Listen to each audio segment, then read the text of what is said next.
Check. 1, 2, 3. The D. Brief. This is the D Brief. Your guide to Detroit. Your guide to Detroit's arts and entertainment scene. This is the D Brief. All right, guys. This is the debrief. I am your co-host. My name is Seth Ressler. Becky Scarcello. And Jag. And we mentioned this on Tuesday's episode that we're now actually going to start having 2 episodes a week of the podcast. We've been combining everything into one, and there was just so much great stuff. So much good stuff going on in the city of Detroit that we figured that we would now separate out our in-studio guest and just publish a whole separate episode on Thursday. Speaking of great stuff going on in Detroit, this is a great way to do this. Yeah, we have a perfect guest for this. We have Todd Scott, who is the executive director of the Detroit Greenways Coalition. Todd, welcome. We're so happy to have you here. Great. Thanks for having me on. Oh, so let's start with the obvious question. What is the Detroit Greenways Coalition? What do you guys do over there? Yeah, so we're a nonprofit organization that's trying to build trails for biking and walking all across the city of Detroit, and even spilling across the borders into some of the surrounding communities. So I'm in favor of biking. I'm on the fence about walking. I'll be honest with you. No, but that's tough. This is the motor city. I mean, you're talking about people just leisurely strolling around. Are you also talking about people commuting? Are you talking about... Everything. We're talking about everything. And when we say walking, that includes running and skateboarding and rollerblading and all that as well. Right. So tell us a little bit about the history of the organization and you know what you guys have been doing over the last several years. Yeah, so we've been at it for about 11 years now. It started when the Community Foundation for Southeast Michigan started the Greenways Initiative, where they re-granted about $30 million to organizations in the city of Detroit to build biking and walking trails, bike lanes, and so on. And these groups built that, and then they realized they didn't know how to maintain them or get insurance for them. You know, and funders were asking, you know, what's the bigger picture here? We can't fund all these little projects all around the city of Detroit. We need to see a network. And so they began meeting on a monthly basis, and that became the Greenways Coalition. And we've been solving problems since then. I came on board in 2008. And, you know, the city really wasn't a big player back then, and we totally got them to drink the Kool-Aid. And now they are at the forefront of building biking and walking trails, not only in Michigan, but a national leader in that. But they'd be drinking something other than Kool-Aid. Kool-Aid has too much sugar in it. Yeah. That's right. That's why you got to bike and walk, so you can work that off. Go ahead, Becky. Well, I was just going to say it definitely helped the changes in leadership and different city officials getting on board and Absolutely. Just seeing the linkages. And so... Yeah, there's actually an interesting story about that because, you know, the city did a non-motorized plan in 2005, and like a lot of plans, it got stuck on a shelf. Mm-hmm. Nothing happened. What does that mean, a non-motorized plan? You know, they looked at different streets, they looked at the width of the street, how many cars were on the street, and said, you know, you could just take away a lane of traffic and it's not going to cause any congestion, and you can put bike lanes in. So basically, they came up with a plan to put in about 400 miles of bike lanes in the city of Detroit, but unfortunately, the city just kind of stuck it on a shelf and didn't do anything with it. So we gave a presentation to the Green Task Force that at that time was run by Council President Ken Cockrell, and the first thing he said after the presentation was, "Why didn't I see this sooner?" Right. And we knew we were moving forward at that point. So we brought this before City Council, and City Council, before we even finished our presentation, they made a motion to adopt the plan in support of Greenways and to move this forward. And they directed the mayor of Detroit to get this implemented. And then about 2 weeks later, Ken Cockrell became the mayor of Detroit. Wow. So it's very fortunate timing that he pushed an ordinance through that directed himself eventually to implement this. What are the challenges you got to think about when you do something like this in the city of Detroit that maybe might be different than, say, New York or Los Angeles or Boston? Well, I think in many ways it's easier for us to do that, to implement this, because, you know, we talk about all the open space, the vacant land in Detroit. A lot of that is on our roads. We have really wide roads that were built for 2 million people, and then we built an expressway network throughout the city that pulled all the cars off the roads. And then, you know, a lot of people left. Right. Over 1 million people left. So Correct. We have these really vacant roads where you can take away a lane of traffic and put in bike lanes, and it doesn't cause any congestion at all. So it's much easier than New York or Boston or even Los Angeles. where they're just so maxed out in terms of population. Space, Oh, yeah. absolutely. I mean, well, Boston was built for horses, right? So, Right. so their I streets are really. I grew up there. Yeah. Yeah, and you can't get there from here. But on the bike lanes, I've heard the different arguments here that some people are concerned with safety. That sometimes that they prefer a parking lane and then a bike lane on the inside of that, separate from the moving traffic. Do you have an opinion on that, or do both ideas work? Or I think both ideas work. So I think there's a bit of a learning curve going on, not only in Detroit, but all across the United States on more European design, more what's called a protected bike lane, where the bike lane's up against the curb and you have parked cars or you have a curb to separate them from the moving vehicles. I know we've had a lot of pushback on Cass Avenue about that, and even on other streets because the city hasn't been maintaining them as well as they should be. It's more difficult when it's up against a curb. You don't have as much room. You can't run a big sweeper through there. So the city had invested in a narrow sweeper. And So you expand on that point because it's not just about building the bike lane, right? It's also about maintaining that. What goes into Absolutely. maintaining bike lanes and Well, yeah, so you have to do the sweeping, and they have a special narrow equipment to do a sweep on it. And then in the winter, you need to remove the snow. Wait, stop. All right, maybe I'm an idiot here, but why can't you just sweep it at the same time that you sweep the rest of the road? Why is it? Because If the it's separated. separated. Sweepers They're are separated with a curb yeah. or because the parking. normal sweepers are like 9 feet wide. Yeah. And this you only have a 5 foot wide bike lane. So Yeah. Gotcha. that's almost as It's just tall not as gonna Seth. Right. Yes. You could just roll me along the bike yeah. path and There you go. sweep There it you up go. like that. yeah, and then the issue with the snow is that where do you put the snow? Right. When you're up against the curb, you don't want to just throw it on the sidewalk. So the city's trying to push it to the end of the street and then use front loaders to pick up the snow, put it in a dump truck, and carry it off somewhere else. So. You make it sound like people are biking in the winter when there's That was snow my on the next ground. question. Will Absolutely. Oh, they do. Yeah, definitely. Yeah, absolutely. Yeah, we had actually we have some automated bike counters on the Dequindre Cut, which is one of the trails in the city. And this winter, even on the coldest days, we only had 2 days where one of our counters never saw a person. Really? Even on the coldest days, some counters saw people out on it. And that Dequindre Cut, that's a nice. It's really Yeah, nice, that's a yeah. really nice place to go biking. Yeah, it really is. Yeah. So- A lot of folks still don't know about it. I mean, it's a below grade railroad. It's about former railroad. It's about 2 miles long, and there's no cars at all. There's some great graffiti along there. It's Yeah. quiet and It's green. awesome, And yeah. I do tours in the city with a company called Feet on the Street Tours, and we go through Eastern Market a lot, and you can see all the entrances, and at least half of our groups every time don't know what the Dequindre Cut is. Yeah, it's amazing. But it's, we're trying to educate them.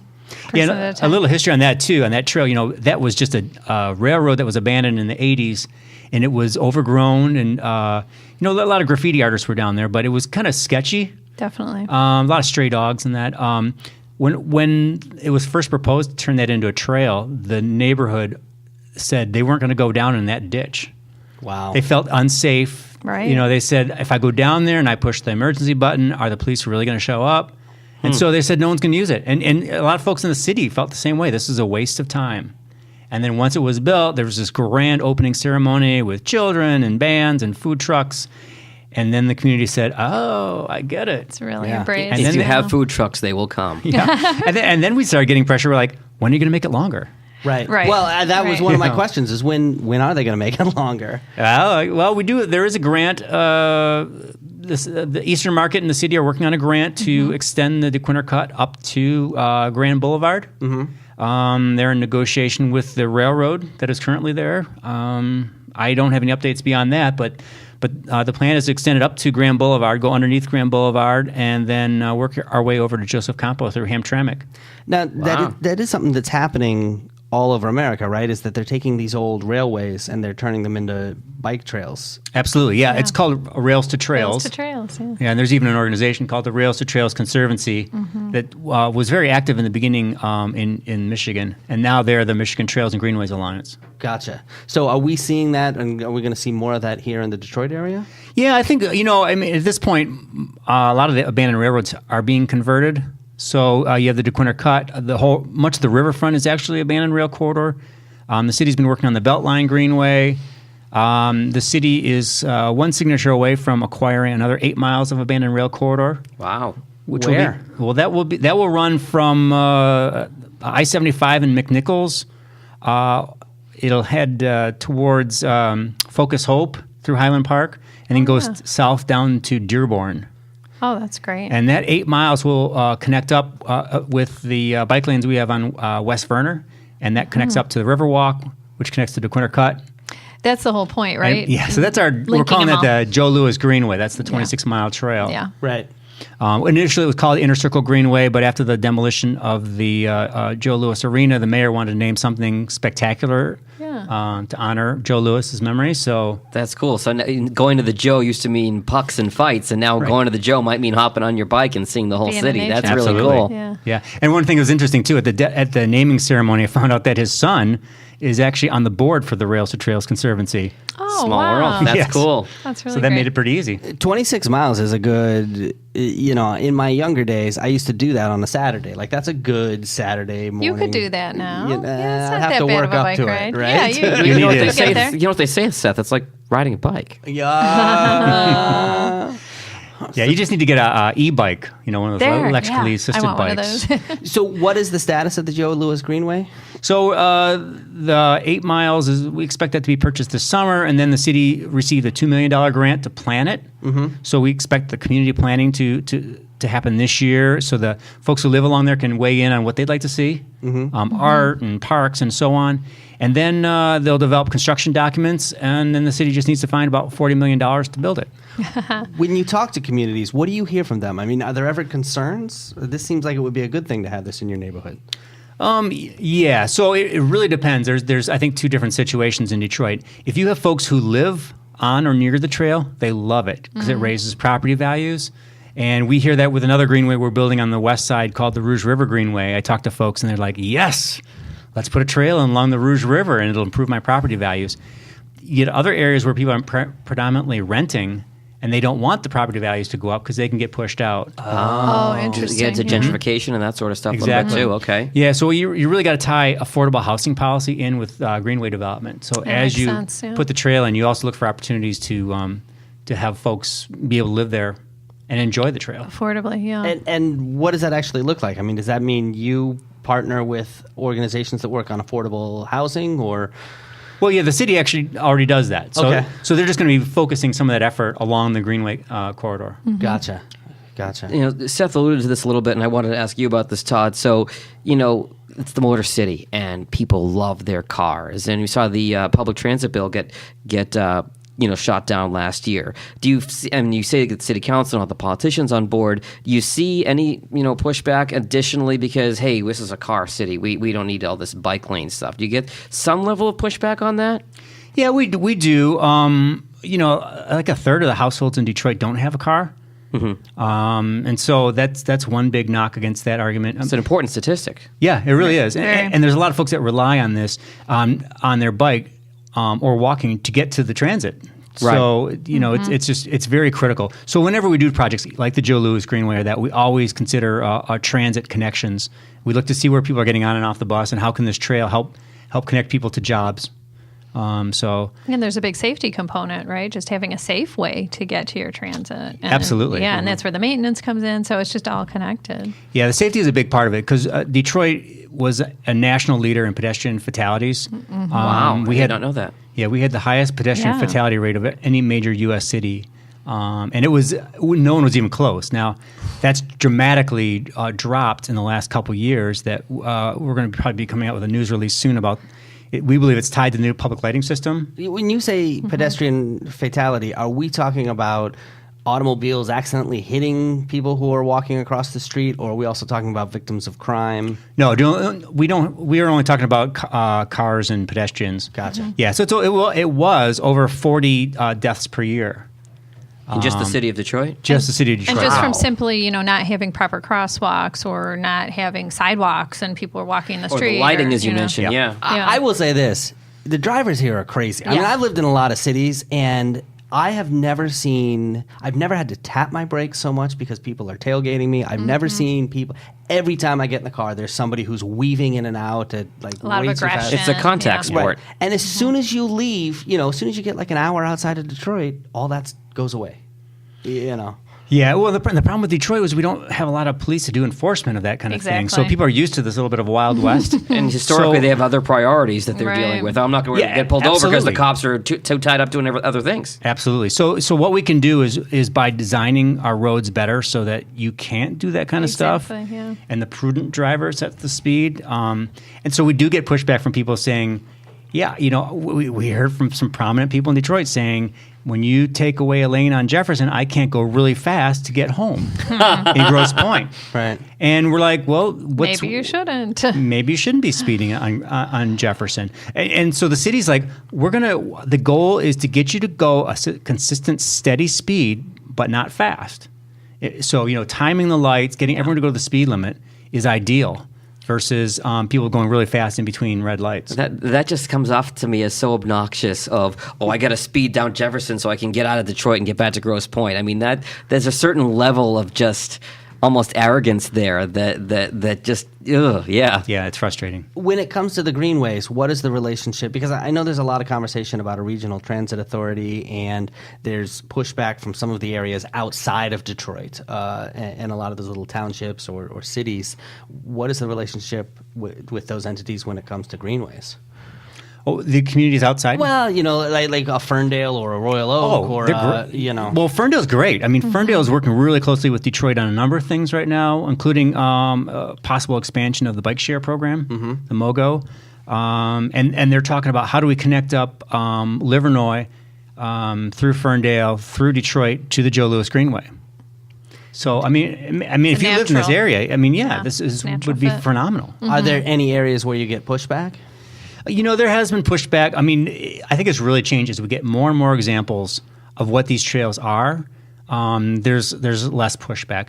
When the Macomb Orchard Trail was first proposed, there was tremendous pushback that the county shouldn't be buying this property to put in a trail. It's a waste of time and money. And then a lot of folks stuck their head out to get this done.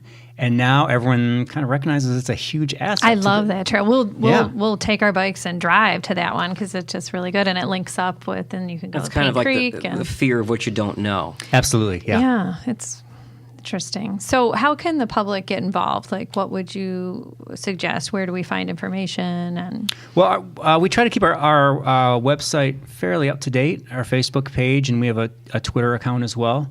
And we pump out information nonstop. We have some events coming up. Bike to Work Day is going to be May 18th. And so that's a great opportunity. We're going to have the mayor speak this year. So, we really love to see more folks participate in that so the mayor can see that biking is more than just recreation. I'm glad you waited till the end of our 6-month winter to do the Bike to Work Day. right. Well, there's no guarantee on the weather. It was okay could be last year. dicey, yeah. Fingers, toes, and eyes crossed for good weather. What are the ways that people can help? I mean, obviously, actually use the trails, right? Like that Absolutely. makes a Yeah, get difference. out there and take 'em. Can people make a donation, or can people do Yep. anything? We accept donations on our website, and that's much appreciated because a lot of what we do, the grants we go for, we don't get money from them. We just write them and on our own dime. And so we're always trying to scrape around to find that dime so we can keep doing what we're doing.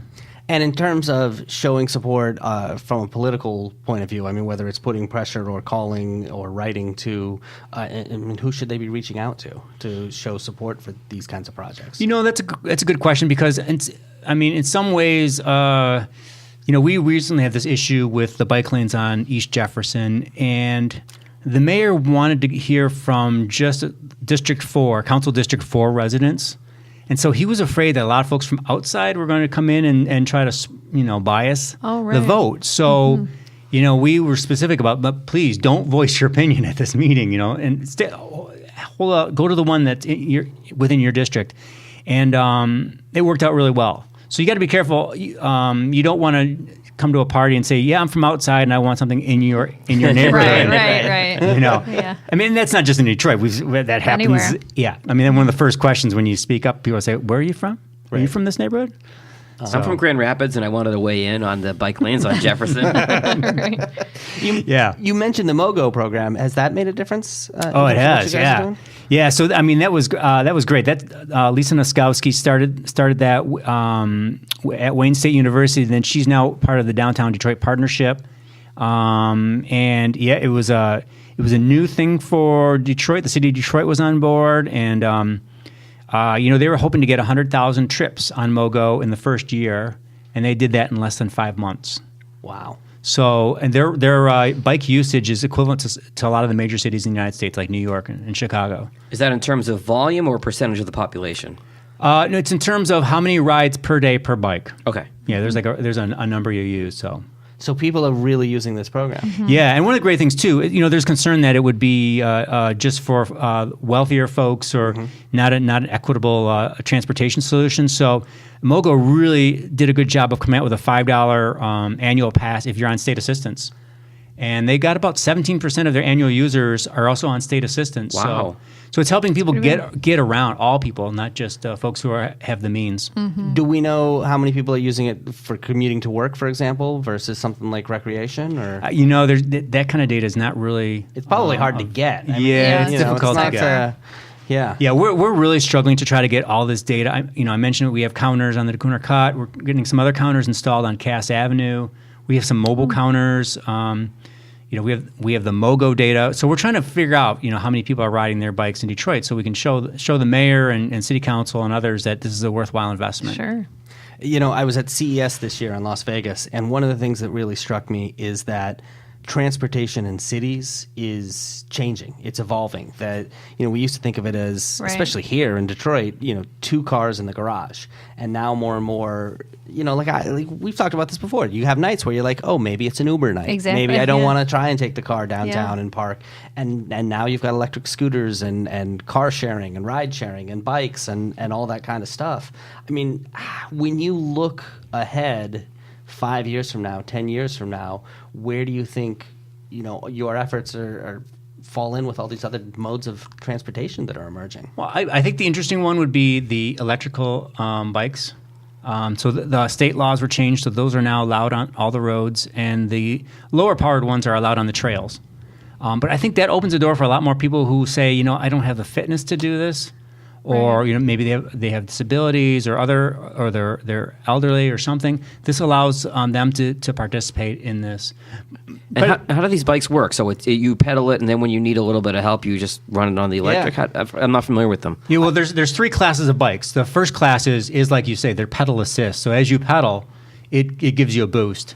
The second one is purely you twist the throttle and you go. Yeah. Okay. And then the third, I think, is pedal assist too, but you can go up to 28 miles an hour. Okay.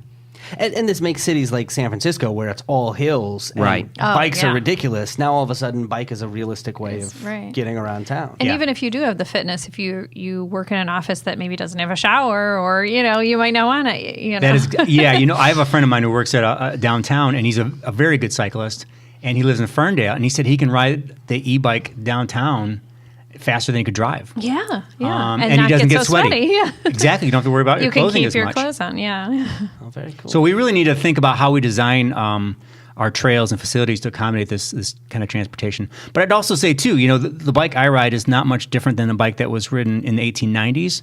So, I mean, we don't need a whole lot of tech to make this stuff work. Right. It's just a crank and some chain and a couple wheels. Yeah.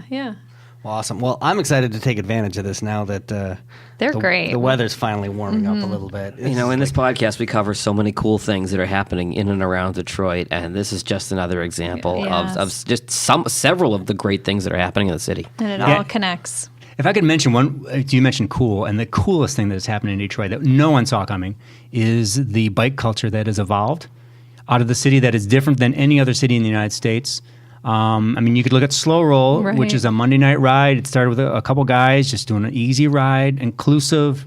Just bring your bike out, no judgment. And then that's now the largest weekly bike ride in the United States. In the U.S., yeah.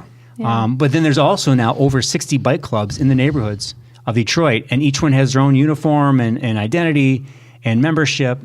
And that is unlike any other city I'm aware of in the United States. In fact, a lot of them are out in Vegas right now for the Outlaw Bike Club show. Oh, neat. Winning some awards. Yeah, they have, these are the cool bikes you see out there. In the suburbs, the cool bike is the latest edition of a Trek carbon fiber. Sure.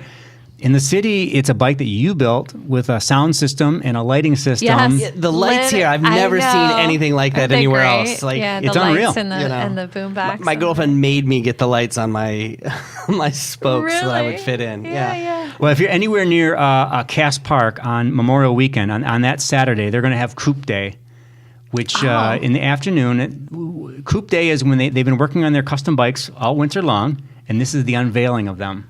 Oh, wow. And they have hundreds and hundreds of folks come out with custom bikes. It is just mind-boggling. Does the name come from just being cooped up all winter and now they're out, or okay? I'm not that cool enough to know exactly. If you're a biking enthusiast, or maybe just somebody who wants to get more into it, is there a good online resource that people can to find out what's going on in their neighborhood and find some of these bike clubs? Like, how do you learn about it? Yeah, I think one of the things we're seeing is that Facebook has been an amazing conduit to connect people up to what's going on biking in their neighborhood. And in the past, clubs would have to have their own website, and they got old and stale. And now it's just all Facebook. All Facebook pages. And people go on slow roll, and there's a video at the end of the night posted about the ride, and you can see what it's like. So before you show up for a ride, you know what it's going to be like. Right. But yeah, you can follow. There's a Detroit Bikes Facebook group you can follow. There's a Bike Nation Facebook group as well. So there's a lot of resources on Facebook. Another option too is you can go to the Wheelhouse Detroit Bike Shop. They have bike tours too. They're great. I've done one of those. Yeah, that's an interesting way to introduce yourself to biking around Detroit. Sure is. And you see a lot of things that when you're in a car you don't see as much. You miss it. Yeah, you miss it. And while we're at it, all your social and websites for the Detroit Greenways Coalition, you want to mention those real quick? Yeah, our website's detroitgreenways.org. You can find us on Facebook. We're Detroit Greenways, and on Twitter, we're Detroit Greenway, because there's just not enough characters. That S. Just chop the S off. We do Instagram too. We do some cute, cool photos on there and some snarky ones. Nice. Well, Todd Scott, thank you so much for coming in and taking the time to talk to us about this. Let me tell you, as somebody who is ready to finally pull my bike out of the basement for the year. Oh, yeah. It's such a great time of year. Yeah, I'm excited for this. And what's cool is the linkages, because there were bike rides I'd want to take, but I'd resist because I knew I had to cross that one busy street or this one unsafe area. And now there's more and more every month, it seems, that you can link to. Yeah, there's more and more people out too. So riding safety in numbers. groups. In the old days, a lot of folks didn't ride in Detroit, and now it's like the fancy place everywhere. to ride. Yeah. Well, thank you for stopping by. Well, thank you. All right, that's it for our spotlight here today, and thanks to everybody. And what a for good listening. one! Yeah, I know it was good great, inaugural right? spotlight. So this is how it's going to work. Every Thursday, we'll do an in-depth interview with somebody, and next Tuesday, we'll be back. So, Becky, Jag, Seth, we'll talk to you then. Sounds good. The D Brief. Your guide to Detroit's arts and entertainment scene.